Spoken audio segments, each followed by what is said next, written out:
In the bitter December of 1878, while sensible merchants in Ashton boarded up their shops and prayed for a short winter, two sisters, Sophia and Isabella, were doing something everyone called suicidal. They spent their last dollar buying a row of flooded cellars beneath Main Street, places so waterlogged no horse would stable there. Day after day, as ice rimmed the puddles, they drained the fetid water, lined the stone walls, and cut skylights into the frozen earth. Townsfolk muttered the sisters had lost their minds, that debt and damp would bury them before spring. But the cellars did not flood again, and before the first true blizzard even arrived, the sisters had already built the only warm market in town, a sunken bazaar that would become the beating heart of a frozen frontier. No one knew the deepest cellar ran straight into the abandoned railway warehouse, nor that Sophia had already struck the first female freight contract in the state. What did those two women see beneath the ice that no one else could see? Sophia and Isabella Vance were the last people anyone expected to reshape a frontier town. Unmarried, pushing 30, and buried in debt after their father's death, they owned nothing but a crumbling house and a name that no longer carried weight. That winter, Ashton was dying. The railroad had bypassed Main Street, businesses shuttered and streets emptied at first frost. But where others saw frozen mud and empty storefronts, the sisters saw a wilderness beneath the ice. The cellars were a liability to everyone else. To Sophia, they were a map, and the secret at the bottom of the last one would change everything. The town of Ashton had already begun its slow death by the time the Vance sisters buried their father. That September of 1878, Main Street stood half empty. The railroad had pushed its line 3 miles south 2 years earlier, draining commerce like a severed artery.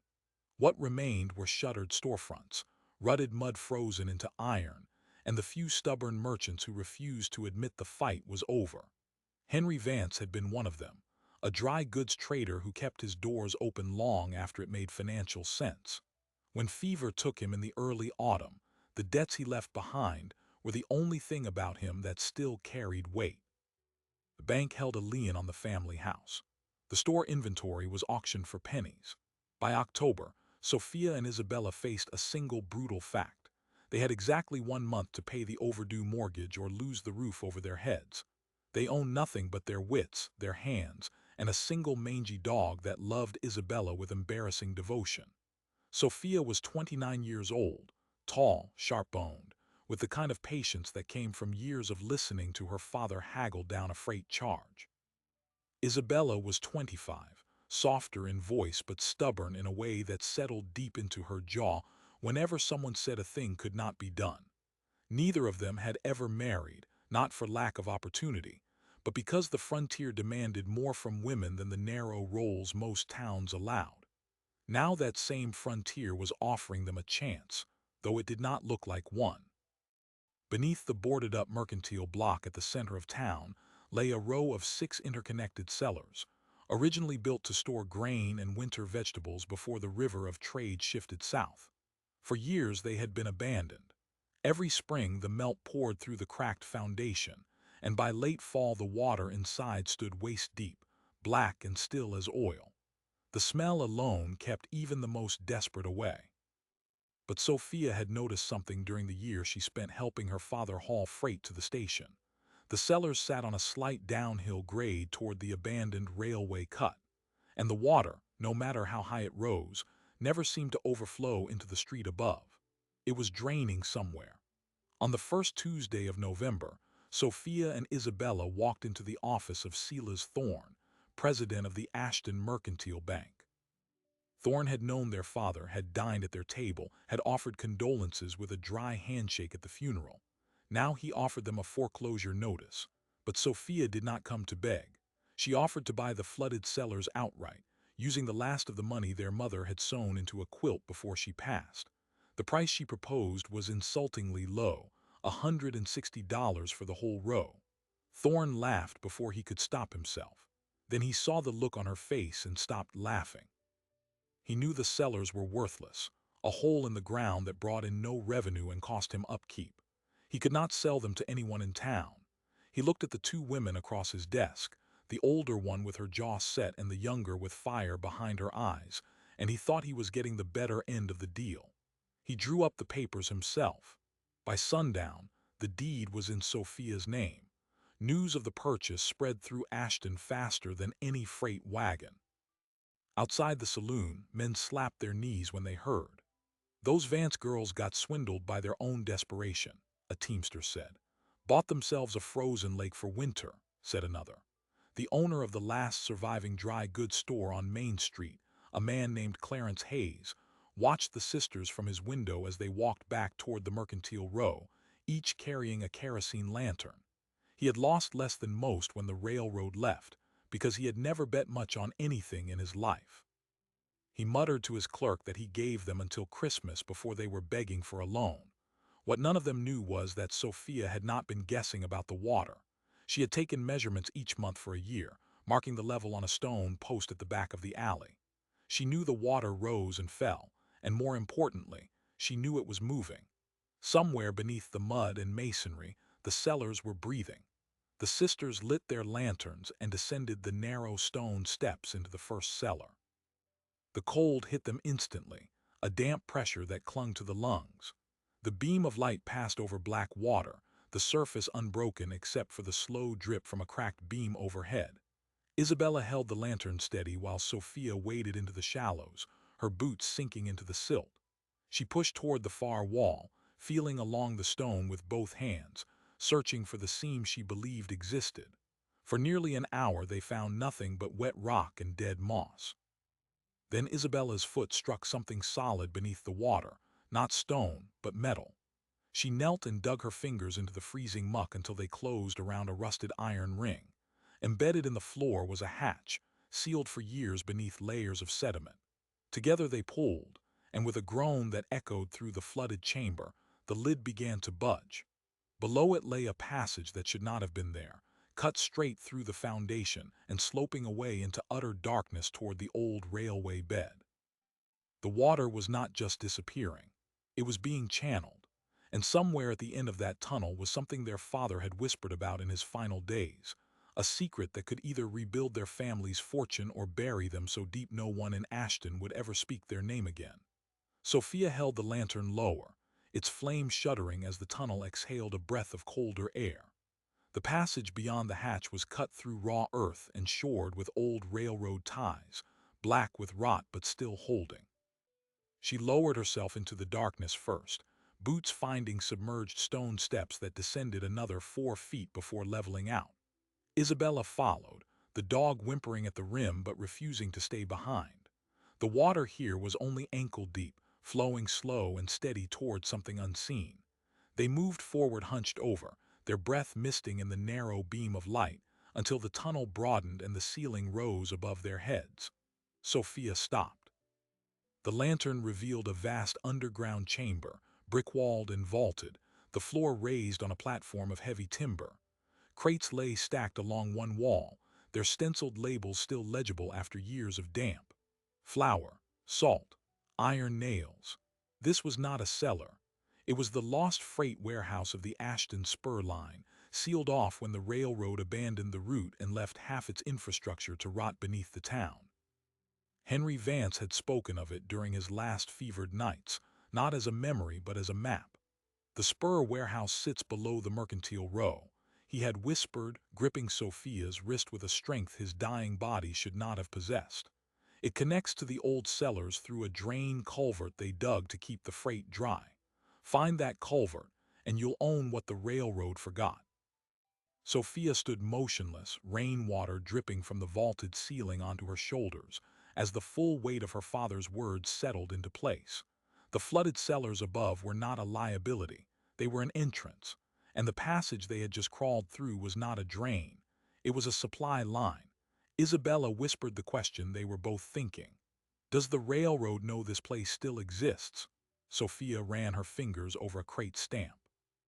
The date read 1873, the year the tracks had shifted south. Thick dust blanketed everything. No one had been down here in half a decade. She turned to her sister, eyes bright in the lantern glow.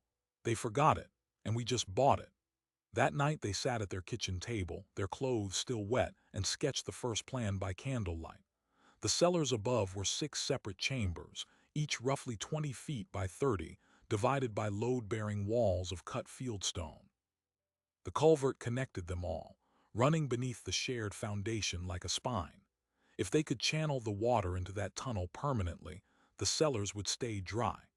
If they could cut skylights into the street above, they would have natural light and ventilation even in winter. If they could line the walls with dry stone and install wood stoves in each chamber, the underground would hold heat better than any drafty storefront on Main Street. And if they could open the old freight doors at the back of the warehouse, they would have a direct route to the county road without moving a single wagon through town. Sophia traced the lines with her finger. We don't build up, we build down. Isabella looked at the sketch, then at the calendar on the wall. Winter was 6 weeks away. By the first week of November, the real work began. Sophia hired 2 boys from the livery for $1 a day to haul debris from the cellars, while Isabella rigged a hand pump from the well across the street and siphoned the standing water into the culvert. The muck smelled of decay and old tannery runoff, thick enough to foul the pump twice an hour. They cleared it by hand when they had to, scooping black silt into buckets until their arms numbed. The townspeople gathered to watch as if attending a slow execution. Clarence Hayes stood daily at his store window, arms crossed, a smirk working at the corner of his mouth. "They'll crack a foundation wall and the whole street'll cave in," he told his clerk. The clerk nodded because he was paid to nod. Across the street, Silas Thorne observed from his bank office window, saying nothing, but noting every wagon of stone and timber that arrived. He had already begun to wonder whether selling the cellars for $160 had been a mistake. The sisters ignored all of it. Sophia had calculated the grade of the culvert with a piece of twine and a lead weight. The fall was just over 2 feet per 100, enough to carry standing water out of the cellars permanently if the tunnel remained clear. But the culvert was old. In 2 places, the ceiling had partially collapsed, trapping debris and backing water into the chambers. Those sections needed to be shored up with new beams before the winter freeze made excavation impossible.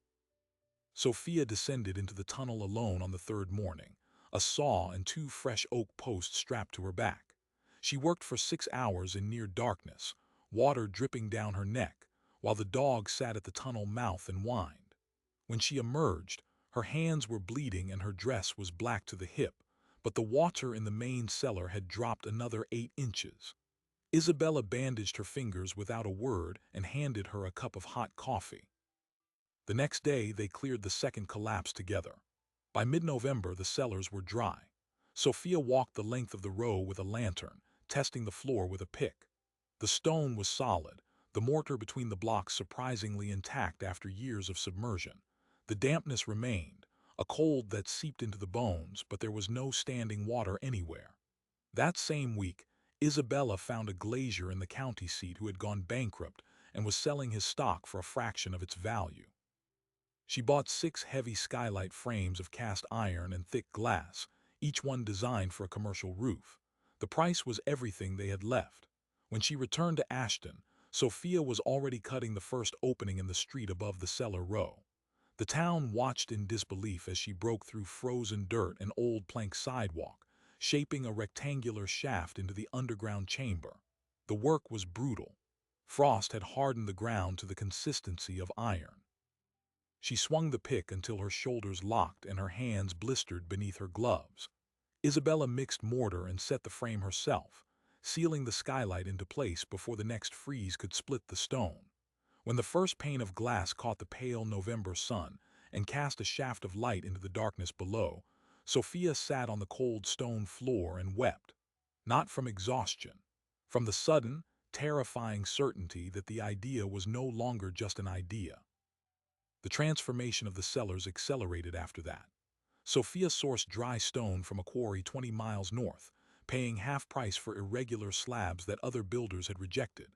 Each stone was lowered through the skylight shafts by rope, then carried into place by hand. Isabella mixed lime mortar in a trough fed by melted snow, her fingers raw and cracked from the cold. The The sisters worked 16 hours a day, often longer, their lanterns burning until the wicks drowned in their own oil. The cellars slowly became rooms. Smooth stone walls replaced the wet fieldstone.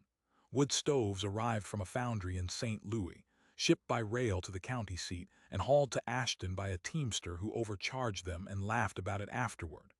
Sophia installed each stove herself, running the flues through the cellar ceilings into the open air above the street. She positioned them not at the center of the rooms, but near the outer walls, where the cold would be fiercest. The stone would absorb the heat and release it slowly, creating a warmth that lingered long after the fire died down. Isabella, who had grown up helping their mother knit and sew, began weaving wool blankets from scrap yarn on a borrowed loom. She hung them on the walls, not for decoration, but for insulation. The cellars, once dripping and black, began to feel like something else entirely. A refuge, a fortress against winter. A place built entirely by hands that had been told they were too soft for the frontier.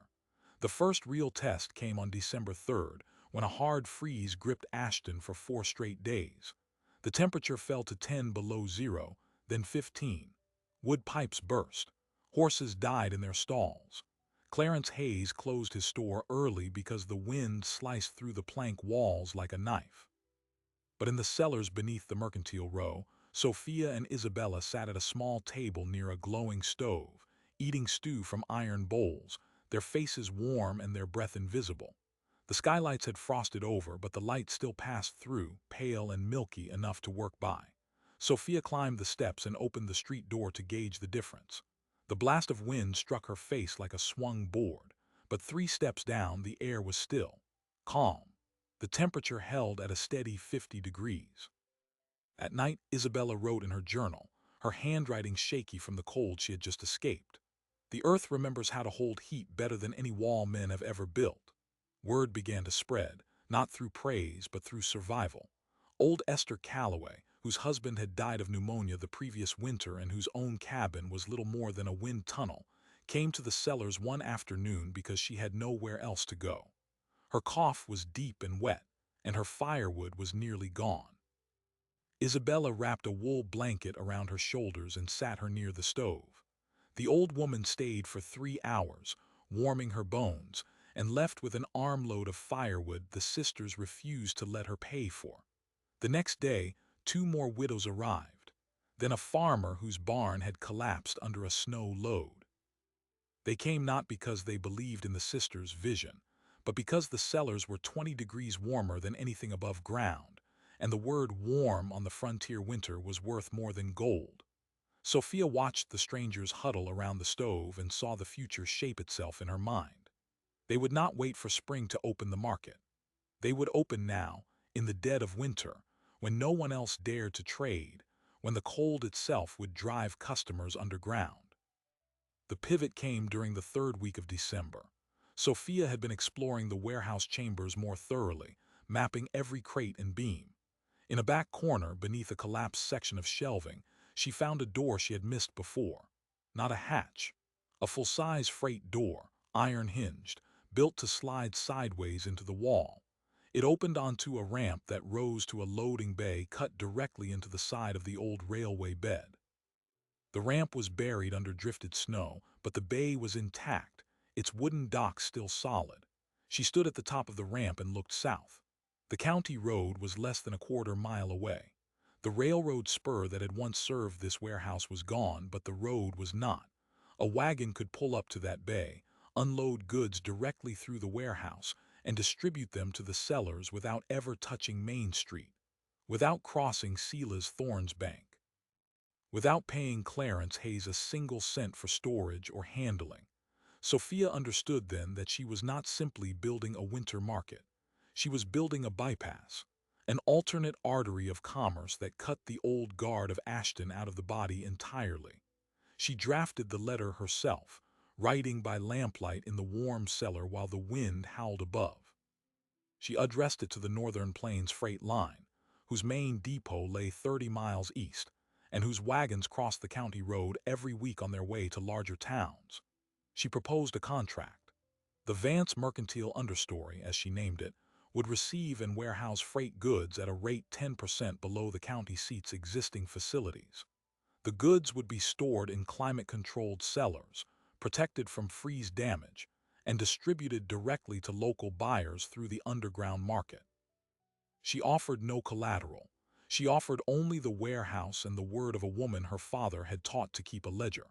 The reply arrived on January 2nd, 1879, delivered by a rider who had not expected to find anything open in Ashton during the dead season.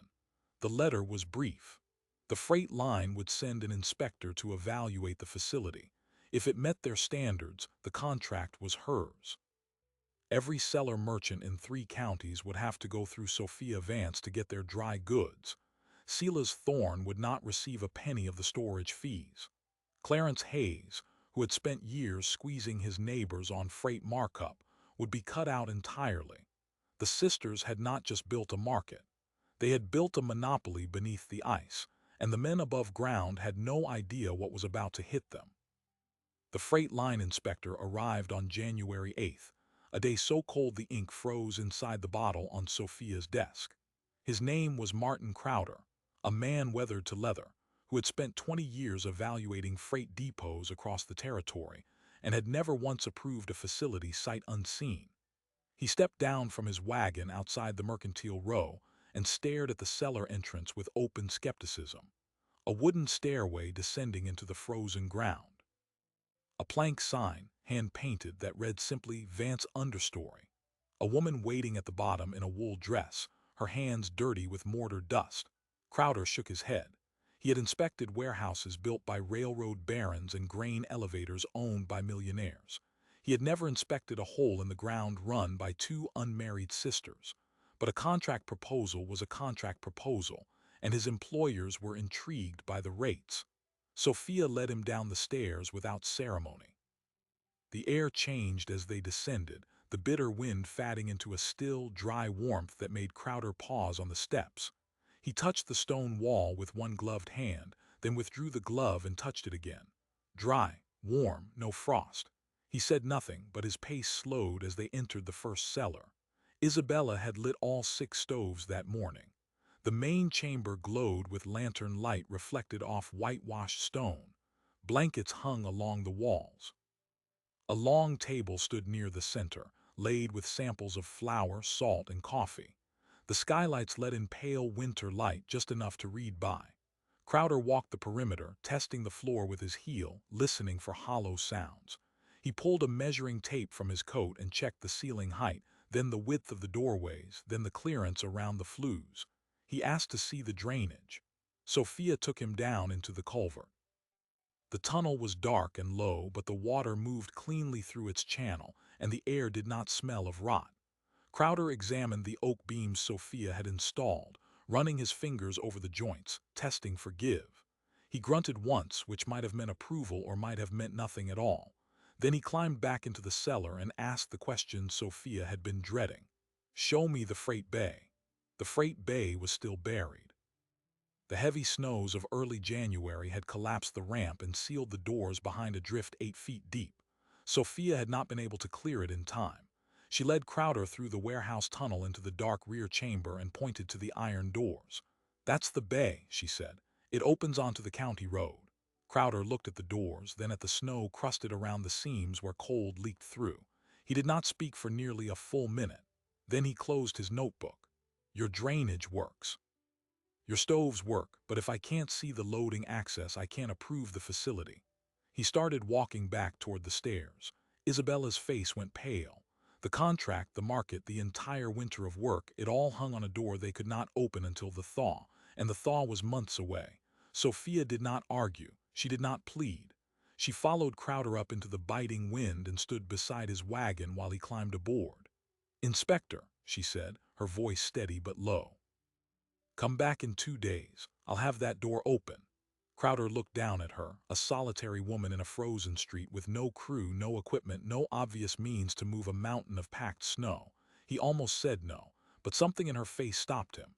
He had seen that expression before on the frontier in people who would either succeed or die trying. He gave a short nod. 2 days. The wagon rolled away. and Sophia turned back toward the mercantile row, already calculating. The drift was 8 feet deep and frozen solid at the base. Moving it by hand would take a week. She did not have a week. She had 48 hours. What Sophia did next became the story people in Ashton told for years afterward. She walked to the livery and hired every idle man she could find, not with money she did not have, but with promises of credit at the market she had not yet opened. 6 men followed her back to the freight bay, shovels in hand, expecting an impossible task. She did not ask them to dig the whole drift. Instead, she built a fire. She had them pile dry scrap timber against the base of the snowbank, douse it with lamp oil, and light it in controlled sections. As the ice softened and the packed snow loosened, the men dug in shifts, rotating every hour so no one froze. Isabella kept coffee hot on a portable stove set in the tunnel mouth. The dog lay beside the fire, watching the work with patient confusion. The snow steamed and melted, the water running down the ramp into a catch trench Sophia had dug to the culvert. By the end of the first day, they had cleared 4 feet. By noon on the second day, the iron doors were visible, their hinges still intact. By sundown, the ramp was bare. Sophia swung the doors open herself. The county road lay beyond, pale in the fading light, a clear path from the freight bay to the rest of the world.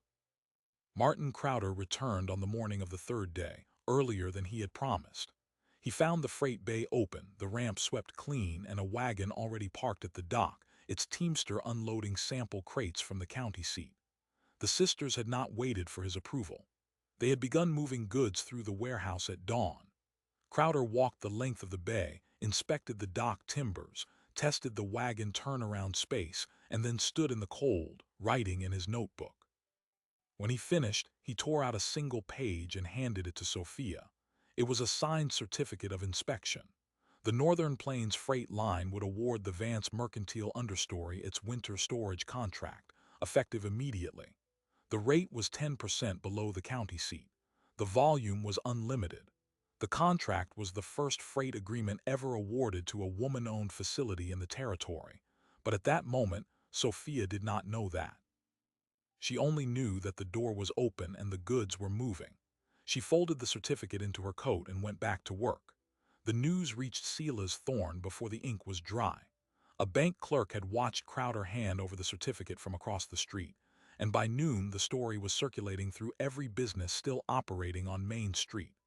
Thorne sat in his office, staring at the wall, his neat desk suddenly feeling like a cage. He had sold those cellars for $160. He had signed the deed in that very room, watching 2 desperate women sign away the last of their legacy. Now those women controlled the only functional freight warehouse within 30 miles. The county seat merchants, who had once paid fees to Thorne's bank for storage and handling, would now route their goods through the understory. The fees would go to Sophia and Isabella instead. Thorne had not merely underestimated them. He had funded his own irrelevance. Clarence Hayes realized the threat even later, when a farmer he had supplied for years walked past his store with an empty wagon and descended the cellar stairs instead. The farmer returned an hour later with a load of flour and salt purchased directly from the underground market at prices Hayes could not match. Hayes stood in his doorway, the wind cutting through his coat, and watched his livelihood roll past him on a stranger's wagon. He had spent years squeezing the town on dry goods, marking up freight costs because he was the only option. Now there was another option, and it was warmer, cheaper, and staffed by 2 women who refused to acknowledge that he even existed. That night, Clarence Hayes walked to Cellars Thorne's house. The 2 men sat in the parlor and talked until the fire burned low. Neither of them had a solution yet. Both of them knew that if the understory survived the winter, their own businesses would not. The market opened officially on January 15th, though it had been operating in practice for nearly a week. The sisters laid out goods in the first 3 cellars: flour, salt, coffee, dried beans, sugar, lamp oil, wool yarn, leather straps, iron nails, and a dozen other staples the frontier could not live without. The 4th cellar became a heated gathering space, with benches and a shared stove where farmers and their wives could thaw their hands and trade news. The fifth cellar Isabella reserved for the widows and the sick, a quiet place with extra blankets and a kettle always on the boil. The sixth cellar, directly above the tunnel hub, remained locked. Only Sophia had the key. That was where the freight records were kept and where the larger plans were being drawn. The winter deepened. January gave way to February, the coldest month in memory, with storms rolling through the basin every 5 days and temperatures dropping so low that even the snow seemed to shriek underfoot. Above ground, Ashton was a ghost town. Main Street lay empty for days at a time. The saloon closed twice for lack of customers. Hayes' store sat dark and silent, its windows frosted opaque from the inside. But beneath the street, the understory thrived. Farmers arrived from 20 miles away, their wagons packed hard with snow, and descended into the warm cellars to trade. Women who had not left their cabins since November came to sit by the stoves and talk while their children played in the sawdust Isabella spread on the floor. The market had become more than a market. It had become the only place in Ashton where life still happened. And because it was the only place, everyone came. The wait, it gets even bigger moment arrived in the last week of February, when a second freight line wrote to Sophia with an unsolicited proposal. The Northern Plains Freight Line's competitor, the Lakeland Transport Company, had heard about the understory. Their letter offered a contract for the spring season at an even higher volume, contingent on exclusive access to the warehouse's eastern storage bays. Sophia read the letter twice, then handed it to Isabella. 2 freight lines, competing for space in a facility they had built with their own hands beneath a street everyone else had abandoned. The sisters were no longer simply running a winter market. They were about to become the central warehousing hub for the entire county, year-round, and they had not asked a single man for permission. But the discovery that truly changed everything came 3 days later, when Sophia unlocked the sixth cellar and descended into the warehouse to count inventory. In the farthest corner of the eastern bay, behind a collapsed shelving unit she had never had time to clear, she found a second tunnel. It was smaller than the culvert, barely wide enough for a person, and it sloped sharply downward into the bedrock. The walls were not railroad construction. They were older, hand-cut, the stone marked with chisel grooves that predated the spur line by at least a decade. Sophia crawled into the darkness alone, her lantern held ahead of her, and emerged into a natural limestone chamber that stretched into a labyrinth of passages. The air smelled of minerals and old water. Stalactites hung from the ceiling like frozen candles, and the floor, when she lowered the lantern, glittered. Not gold, not silver, salt. A natural deposit, ancient and vast, the kind of underground seam that could be mined for decades. The cellars, the warehouse, the freight contracts, all of it had been sitting on top of a mineral reserve that no one in Ashton had ever suspected. The property was worth 100 times what Cellars Thorne had sold it for, and the only people who knew were 2 sisters who had bought it with the last of their mother's money. Sophia climbed back up through the tunnel, her mind racing, and emerged into the warehouse to find Isabella waiting with a lantern and a worried expression. "What did you find?" Isabella asked. Sophia brushed the salt dust from her coat and looked toward the cellar stairs, where the sounds of the market drifted down warm and alive. "Something that's going to make Cellars Thorne wish he had burned this place to the ground before he sold it to us." But even as she spoke, Thorne was already moving. He had hired a lawyer from the county seat, a man named Brewster who specialized in property disputes. Their argument was simple. The deed to the cellars did not include the warehouse or the land beneath it, because Thorne had not known the warehouse existed, and the original railroad charter reserved subsurface rights. The sisters, they claimed, were trespassing on property that legally still belonged to the bank. The lawsuit was filed on February 28th, exactly 1 day before Sophia discovered the salt. The fight for the understory was about to move from the cellars to the courthouse, and Cellars Thorne was not a man who lost. Not yet. But then, he had never met a woman willing to crawl through a flooded culvert to prove him wrong. The trial of Thorne versus Vance opened in the Ashton Town Hall on the 3rd of March, 1879, because the county courthouse was 30 miles away and the roads were still buried. The room had never held so many people. Farmers leaned against the walls, still in their frozen coats. Women sat shoulder to shoulder on the plank benches, children in their laps. The old widows who had spent all winter beside Isabella's stove took the front row, arms crossed, daring anyone to remove them.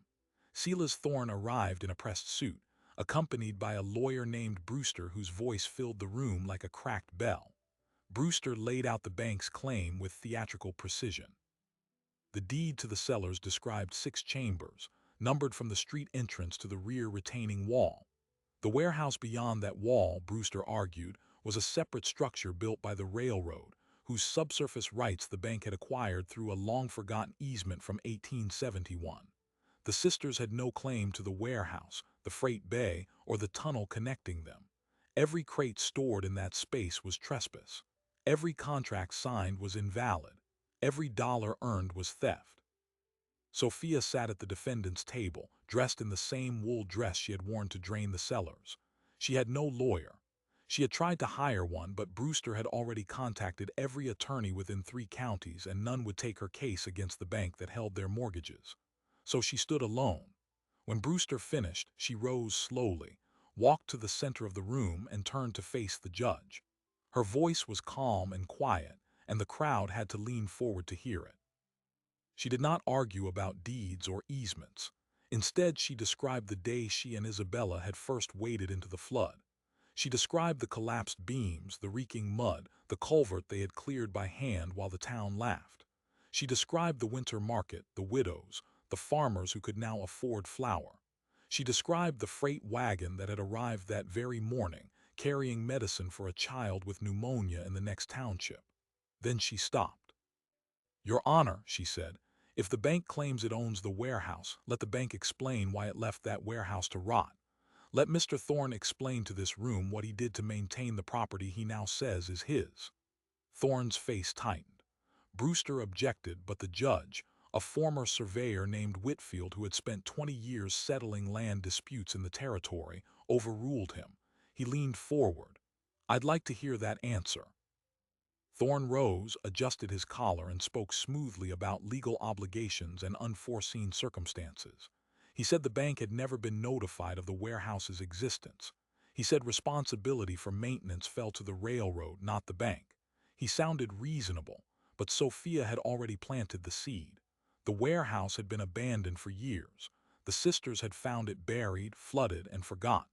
They had not stolen a functioning asset. They had resurrected a corpse. Then Isabella stood. She carried a small leather pouch to the front of the room and emptied its contents onto the judge's table. White crystals spilled across the dark wood. "We found this beneath the floor of the eastern bay," she said. "A salt deposit, natural, large enough, we believe, to mine for years." The room went silent. Brewster's mouth opened, but no argument came out. Salt was money. Salt was infrastructure. Salt was the reason the railroad had built the spur line in the first place, back when prospectors thought there might be minerals in the basin.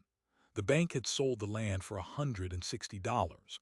Now it was worth a fortune, and everyone in the room knew it. Thorne's claim to the warehouse had just turned into a legal suicide note.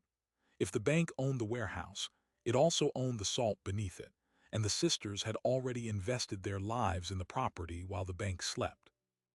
The judge rubbed his forehead. He ordered a recess. During the recess, something happened that changed the momentum of the trial entirely. Martin Crowder arrived. He had ridden from the county seat through a hard freeze because word of the lawsuit had reached the Northern Plains freight line, and they did not want to lose their new depot.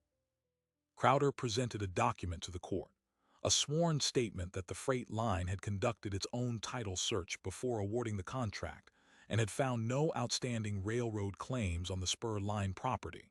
The original charter had expired when the tracks were removed in '75. The land had reverted to the county, and the county had sold it to the Mercantile Row owners years before. Thorne's own bank had processed that sale. The easement Brewster had cited was void. The sisters owned everything, legally and completely. Whitfield read the document in silence. When he looked up, his expression had shifted. He called the court back to order and issued his ruling.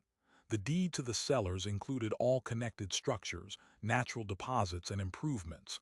The bank's claim was denied. Court costs were awarded to the Vance sisters. Silas Thorne stood frozen beside his lawyer, his face as gray as the winter sky. News of the verdict spread through the cellars before the sisters even returned. When Sophia and Isabella descended the stairs, the entire market erupted in cheers. Farmers banged their boots on the stone floor. Women wept. The old widows lit every lantern in the main chamber and threw a party that lasted until midnight, with coffee and cornbread and a fiddle someone had carried down from a wagon. But in the quiet of the sixth cellar later that night, Sophia sat alone with a ledger, calculating what the salt would mean. The deposit was not endless, but it was deep and clean, the kind of seam that could supply a dozen towns for a generation. She had already drafted a proposal to the freight line, offering to supply salt for curing meat and preserving hides across the territory. The mine would require workers. Those workers would need food, housing, tools. The understory would become the hub of an entire local economy, and Sophia would own the supply chain from bedrock to railhead. She had not just won a lawsuit, she had won the future. The spring thaw came late that year, the first real melt not arriving until the final week of March. When the snow finally retreated from the county road, the first official freight wagon of the season rolled into Ashton, not on Main Street, but directly to the Vance Freight Bay. It carried a sealed contract, signed by the president of the Northern Plains Freight Line, granting the understory exclusive distribution rights for all goods moving through the southern basin. The contract was witnessed by the county clerk, who had ridden out personally to record what he called a historic moment. The Vance Mercantile Understory was now the first woman-owned freight depot in the territory, and the first in the state's history to hold a direct contract with a major carrier. The clerk noted it in the official record. Sophia signed the final page with a steady hand, then handed the pen to Isabella, who added her name beneath her sister. Clarence Hayes closed his store the following week. He sold his remaining inventory to the understory at a loss and moved east, where the railroad had already killed the towns anyway. The saloon reopened under new ownership, a man who understood that his customers now spent their money underground. Silas Thorne remained at the bank, but his power had cracked. The board of trustees demanded an audit, and when the numbers showed that he had sold a mineral-rich property for less than the price of a good horse, they voted to reduce his authority. He stayed in Ashton, but he never stepped foot in the understory, and the sisters never asked him to. By the second winter, the market had grown larger than the street above it. New chambers were excavated into the limestone, the salt mine providing both revenue and physical space.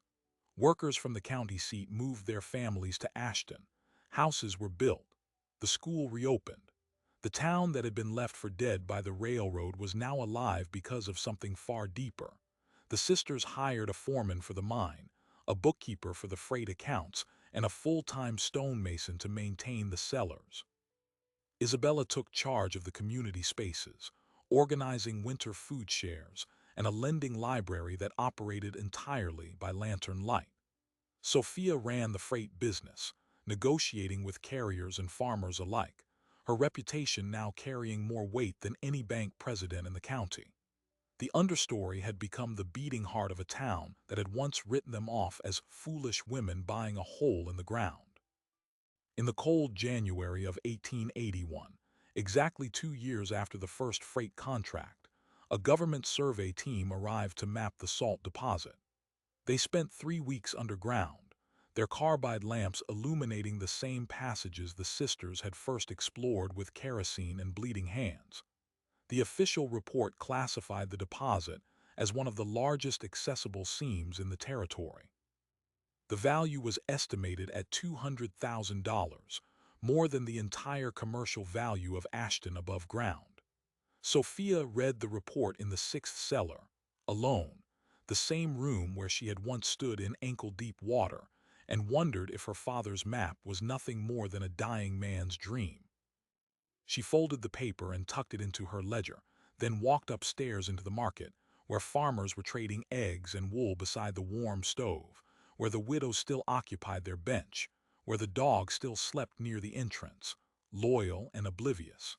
The sisters had not just survived the winter. They had built a world beneath it, and the world above was only beginning to understand what that meant. The Vance understory never did become just a memory. For more than 30 years, the salt mine hummed beneath the streets of Ashton. The freight bay never closed for a single winter, and the warm cellars where farmers once traded flour for lamp oil became the permanent commercial district of the town. The street above, once abandoned to frozen mud, eventually rebuilt itself above the underground, because commerce follows heat in the cold plains. But the heart of Ashton always remained below. Long after Sophia and Isabella passed into old age, the skylights they had cut into frozen earth still cast pale winter light onto stone walls that held the warmth of wood stoves and the murmur of trade. Their name, once spoken with pity, now carried the weight of legend. The sisters who bought a flooded hole and turned it into a freight empire.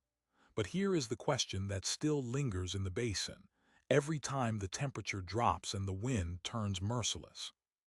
Were Sophia and Isabella Vance simply lucky, stumbling onto a forgotten warehouse in a salt seam no one else had noticed? Or had they seen precisely what they were looking for in a town too stubborn to see anything at all? The cellars were not hidden. The water was no secret. Every merchant on Main Street knew the mercantile row was sinking. They walked past the flooded steps for years and saw only a liability. The sisters waded in and saw a map. The warehouse was not hidden either. Its freight doors sat buried beneath snow that every teamster in the county could have dug through. Had anyone ever wondered what lay at the end of the old spur line? No one wondered. The salt deposit was the deepest secret of all, but even that had been hinted at by the railroad's original survey, probably filed away in a courthouse drawer, waiting for someone patient enough to connect stone to ledger. Perhaps the true genius of the Vance sisters was not in finding things that were lost. It was in the stubborn refusal to believe that a thing everyone else called worthless really was. They trusted their father's fevered map when the whole town called it nonsense. They drained a swamp when everyone predicted collapse. They cut a hole in the frozen street when the sensible thing was to wait for spring. And in the end, they did not defeat winter. They did something far more radical. They invited the community into it, built a hearth beneath the frost, and let the cold above become the reason everyone came downstairs. So when you hear the story of two women who turned flooded cellars into a winter market, do not mistake it for a fairy tale about a lucky break. It is a story about the most dangerous kind of hope a frontier can produce, the kind held by people with nothing left to lose who are willing to dig. And the next time you walk past something everyone ignores, ask yourself what you might be missing. Subscribe now to witness more forgotten stories from the edge of history, where ordinary people built extraordinary worlds from the very things others threw away. The frontier never stopped teaching.